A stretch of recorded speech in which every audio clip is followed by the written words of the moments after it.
de bâclage dans tellement de choses. Les institutions, maintenant, on remet en question tellement d'institutions dans l'esprit quand même collectif des Égyptiens. Je pense qu'ils ont besoin d'un héros.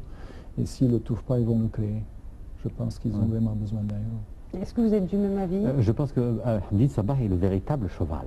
C'est lui qui a vraiment, il est, à mon avis, je vois, il est digne vraiment de ça. Mais les circonstances, vous savez, c'était le jeu de quoi? De l'argent et la popularité de l'organisation aussi. Hein. Exactement. L'organisation et l'argent. Qui ont joué. Surtout l'argent, je pense, parce que quelqu'un comme Khaled Ali n'a pas fait grand-chose. Il n'avait pas d'argent, c'est chez lui-même qu'il a dit. Il n'avait pas de fonds. Mais Khaled Ali a également été très bien accueilli hier sur la place Tahrir. D'ailleurs, on pouvait voir un peu la différence. Mohamed Morsi, qui était également sur la place Tahrir, mais bon, qui n'est pas resté très longtemps. Abdelmenem Abou Foutour, qui n'a pas voulu, ou qui s'est rendu vraiment, je crois, peut-être en fin de soirée. Voilà, mais vite fait. Donc là aussi, l'aura même de Abdelmenem Abou Foutour s'est estompée après ce premier tour, alors que l'aura de Hamdine Sabahi continue. Est-ce que si on avait eu un vrai leader pendant la première révolution, pendant la révolution de janvier-février 2011, on serait ailleurs aujourd'hui? Est-ce que c'est ça qui a manqué à ces 18 jours de manifestation? Non, vous voulez dire que peut-être si Hamdine Sabahi, lui, s'il avait remporté la victoire électorale?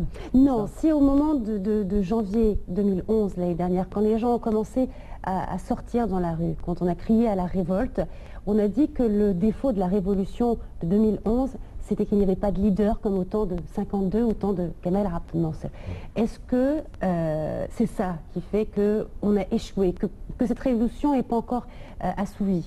Je pense que les intellectuels ou le leader dont vous parlez ont pris trop de temps avant à se réveiller. À se réveiller, à sortir.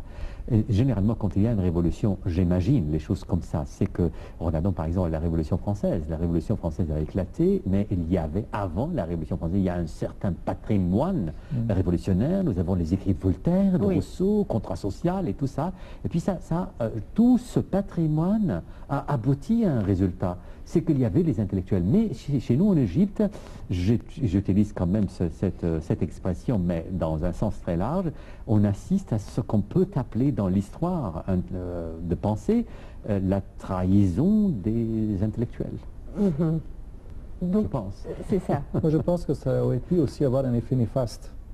Parce qu'il reste à savoir comment le Conseil suprême des forces armées aurait réagi à ce moment-là. En face d'un leader. Un leader aussi acclamé qui a été acclamé hier, Hamdine Sabahi. Alors vous vous rendez compte si c'était au début de la Révolution. Est-ce que le Conseil suprême aurait quand même accepté ceci? Ça laisse à penser. Je ne sais pas. Alors, le Conseil suprême doit rendre le pouvoir très prochainement, dans un contexte encore, on le dit, très difficile, très tendu. Comment est-ce que vous pensez que le Conseil suprême va réagir à ce qui se passe actuellement sur la place Tahrir? On voit que le soir, à partir de 17 h, ça recommence. Au moment où je vous parle, il paraît que le nombre continue à affluer. Est-ce que ce mouvement risque de s'essouffler ou est-ce qu'il va continuer, à votre avis? Je pense que le Conseil va continuer parce que maintenant, il ne reste que le deuxième tour. On sait très bien. Et puis après, je sais que Mohamed Morsi essaie de profiter de cette situation pour se montrer comme le véritable héros. Mais généralement, après le verdict, où on a peut-être besoin d'un peu de temps pour réfléchir, pour reconsidérer les choses et pour voir, et qu'il faut attendre aussi les attendus du verdict. Et puisqu'il y a un appel, je pense que la situation va se calmer, je pense. Et que la situation va... Oui, parce que les révolutionnaires eux-mêmes, ce sont eux qui avaient choisi, avant la révolution, en fait, le chemin de droit. C'est-à-dire qu'on navigue, on est dans l'alternative. Ou bien un tribunal militaire révolutionnaire sans loi, ou bien on fait comparaître le président et ses subordonnés, justement, selon la voie juridique ordinaire. On a choisi la voie ordinaire. Et je pense qu'on doit toujours suivre cette voie jusqu'à la fin. Et il faut attendre peut-être la cassation, l'appel du parquet. Mais je doute fort que le président soit... Enfin, je doute qu'il soit acquitté après la cassation. Je doute, je ne sais pas. Je n'ai pas les moyens, il faut lire les attendus en fait. Alors si justement les révolutionnaires ont choisi ce chemin de droit, pourquoi le contester, le protester? Pourquoi cette colère finalement? Est-ce que, comme je l'ai dit, c'est un moyen pour retourner sur cette place? Car la colère a continué à s'accroître au fur et à mesure. Est-ce que c'est ça qui oui, parce qu'il y a aujourd'hui? ici, tout le long du parcours, il y a eu des gaffes monumentales aussi. Ça s'accumule tout ceci. Je pense que c'est dans l'esprit collectif des Égyptiens. Mais j'allais juste ouvrir une petite parenthèse pour dire, même si le général Chafi gagne les élections, les frères musulmans ont encore une marge de manœuvre. Ils peuvent changer le système par l'Assemblée constituante et faire à ce que l'Égypte devienne un système parlementaire. Alors de là, le président sera. Oui, mais justement, et on revient encore au même on change problème. de présidentiel à parlementaire. Alors qu'est-ce que va faire le président dans ce cas-là? Il y a beaucoup d'hypothèses. Ça, c'est une remarque très importante parce que on peut toujours s'attendre à ce que le Parlement soit complètement dissous. Ben voilà, mais exactement, si le Parlement, docteur, vous êtes allé encore plus loin. Là, on revient un petit peu dans le piège de la Constitution, car voilà. C'est probable. Ce qui pourrait être encore plus important que la présidentielle. Comme dossier, je parle de la Constitution, parce que là, ça va... Parce que c'est là que tout va se jouer, on va savoir quel genre de président on aura. Exactement. Et ce qui est aussi, c'est ce qui fait de cette situation vraiment une véritable nébuleuse, c'est que nous n'avons pas, en fait, jusqu'à maintenant, une nouvelle Constitution qui déterminerait les pouvoirs et les prérogatives du futur président. Aurait-il la prérogative aussi de dissoudre le Parlement ou quoi? Rien n'empêche peut-être que si le candidat, par exemple, n'est pas des frères musulmans, lui sera en mesure aussi de dissoudre le Parlement. Il y a beaucoup a-t-il le pouvoir de déclarer la guerre à lui tout seul ou est-ce qu'il doit le faire en amalgame avec l'armée, par exemple? Donc là aussi, et le pouvoir de l'armée, à quoi vont-ils ressembler? Donc on est un petit peu dans un tourbillon, et on tourbillonne. Juste une dernière question. Est-ce que vous êtes de cet avis que finalement le procès d'hier, c'est un pas pour l'Égypte, ou est-ce que c'est une grande mascarade?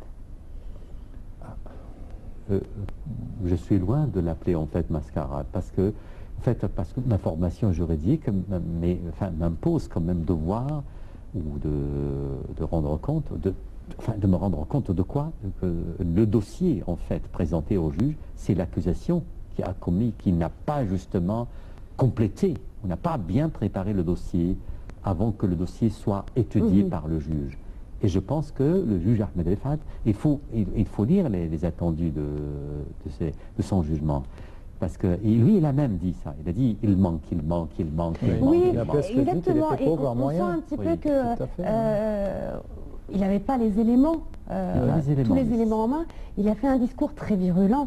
Tout au début aussi, un discours qui a été assez sévère, un bilan assez triste sur l'Égypte, sur les Égyptiens. Qui a poussé que certaines personnes a pensé qu'il allait donner des peines capitales. Exactement. Parce que quand on a entendu ça, on a dit...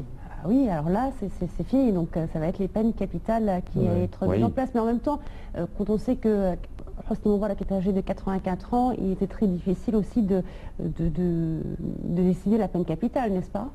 Oui, juridiquement, c'était difficile. La peine capitale, c'est très difficile parce que la préméditation, très difficile à prouver. La préméditation, ça veut dire quoi? Ça veut dire que lui, il a, par exemple, tué justement en ayant réfléchi au préalable, certainement, aux modalités d'actes d'homicide. Vous voyez, c'est très difficile de prouver ça. C'est très difficile de prouver. Et la complicité, docteur, est-ce qu'il aurait subi les mêmes conséquences, la peine capitale? Ah oui, la complicité, mais le problème de la complicité, peut-être dans ce dossier surtout, c'est que le juge a opté pour ce qu'on appelle la complicité par omission. Ah bon? C'est-à-dire que lui, il s'est abstenu de donner l'ordre d'arrêter les massacres. Oui, c'est surtout ça, voilà. Et il y a beaucoup de juristes qui sont d'accord sur cette interprétation, mais il y en a d'autres qui responsable indirectement du meurtre de toutes ces personnes. Oui, c'est responsable directement.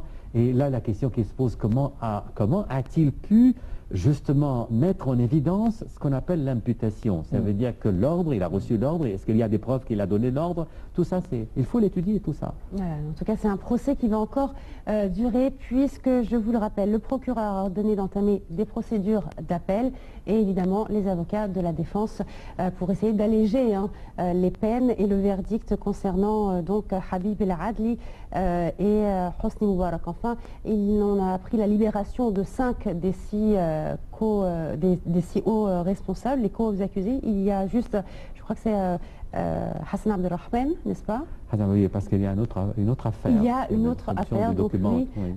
par contre, va rester en prison et Moubarak a passé sa première nuit hier dans la prison de Tora. Il ne voulait pas descendre de l'hélicoptère. Alors là aussi, beaucoup de questions se posent. Est-ce que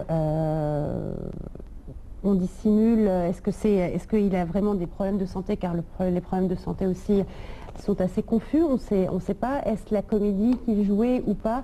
En tout cas, je pense que le cas de Moubarak va être un exemple. Oui. N'est-ce pas? Actuellement, il y a un hôpital, un bon hôpital à Tora, et qu'il y a aussi d'autres êtres humains aussi à Tora qui souffrent comme lui. Qui souffrent comme lui. Mais en tout cas, vous êtes d'accord que c'est un exemple, ce jugement, ce procès pour les autres, pour le monde arabe, pour les dirigeants du monde arabe? Absolument. Très bien. Merci beaucoup, messieurs, d'avoir été avec moi ce soir. Monsieur Mounir Hamza, écrivain, analyste politique. Merci. Dr Hassam Abdel Fattah, professeur de sciences du langage et avocat. Cette fois-ci, je ne vais pas oublier. Merci d'avoir été avec nous. Voilà, mesdames et messieurs, c'est ainsi que s'achève l'édition de Direct. Merci à tous de votre fidélité. Très bonne soirée à tous et à toutes.